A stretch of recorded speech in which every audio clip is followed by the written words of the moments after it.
Pablo Escobar, the infamous Colombian drug lord, remains one of the most captivating and controversial figures in modern history. Born on December 1, 1949, in Rio Negro, Colombia, Escobar grew up in a modest household. His father was a farmer, and his mother worked as a schoolteacher. From a young age, Pablo showed a rebellious streak, but no one could have imagined that this boy from a humble background would one day control the world's largest drug empire, amassing unimaginable wealth while causing chaos across continents. Escobar's rise to power began with small-time crime. He was involved in everything from car theft to smuggling illegal goods. However, it wasn't until he entered the drug trade in the 1970s that his life took a dramatic turn. By this time, cocaine had become a booming market in the United States, and Escobar saw an opportunity. His Medellín Cartel quickly rose to dominate the cocaine trade, with Escobar at the helm. He wasn't just a drug trafficker, he became a global criminal mastermind, running one of the most efficient and brutal organizations the world had ever seen. At the height of his power, Escobar was making billions of dollars annually. His cartel was responsible for supplying 80% of the world's cocaine. In fact, at one point, Escobar was listed on Forbes' list of the richest people in the world, with an estimated net worth of $30 billion. But this wealth came at a heavy price, both for him and the world around him. Escobar's brutality knew no bounds. He employed a plata o plomo, silver or lead, approach, meaning he would offer people a choice: take a bribe or face violence. Judges, politicians, law enforcement officers, and journalists who opposed him often found themselves on the receiving end of his lethal tactics. Hundreds of people were killed in his quest to control Colombia's cocaine industry, turning the country into one of the most dangerous places in the world during his reign. Yet, despite his ruthless methods, Escobar was something of a folk hero to many in Colombia. He often used his vast wealth to build homes, schools, and soccer fields for the poor. His generosity earned him the nickname Robin Hoods in some circles, and he enjoyed a level of loyalty that made him difficult to capture or kill.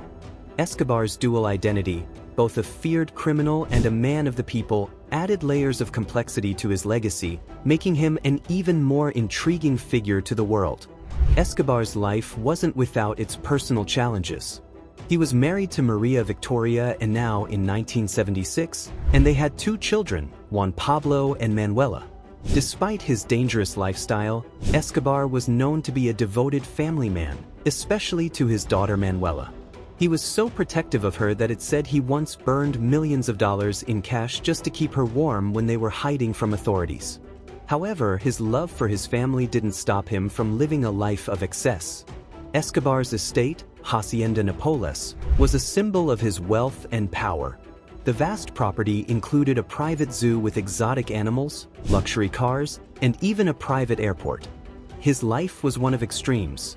While he helped the poor and doted on his family, his wealth was built on a foundation of violence and destruction. By the late 1980s, Escobar's power began to crumble. The Colombian government, along with the United States, ramped up efforts to capture him. The war on drugs had escalated, and Escobar found himself the target of both government forces and rival cartels. His brutal reign over Colombia was met with increasing resistance, and the public began to turn against him as the violence escalated. In 1991, Escobar surrendered to authorities under the condition that he would be housed in his own luxury prison, known as La Catedral. But this was no ordinary prison. Escobar continued running his empire from behind bars, living in comfort and luxury. However, when authorities tried to move him to a more secure facility, Escobar escaped, triggering one of the largest manhunts in history.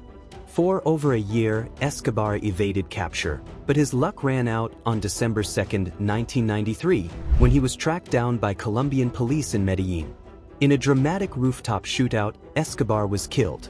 His death marked the end of an era for the Medellín Cartel, but the impact of his life continues to be felt today. The drug trade that he helped expand remains a global issue, and his story has inspired countless books, movies, and TV shows. Despite his criminal empire and the terror he unleashed, Escobar's complex personality and the extremes of his life make him a figure people still find endlessly fascinating. From humble beginnings to a life of unimaginable power and wealth, Pablo Escobar's story is one that captures the imagination, a tale of ambition, ruthlessness, and the high price of living outside the law. Today, his legacy is a mix of horror and intrigue. The story of a man who rose from poverty to become one of the richest and most dangerous men in the world reminds us of the allure and danger of power, and how one man's decisions can affect the world in ways both seen and unseen.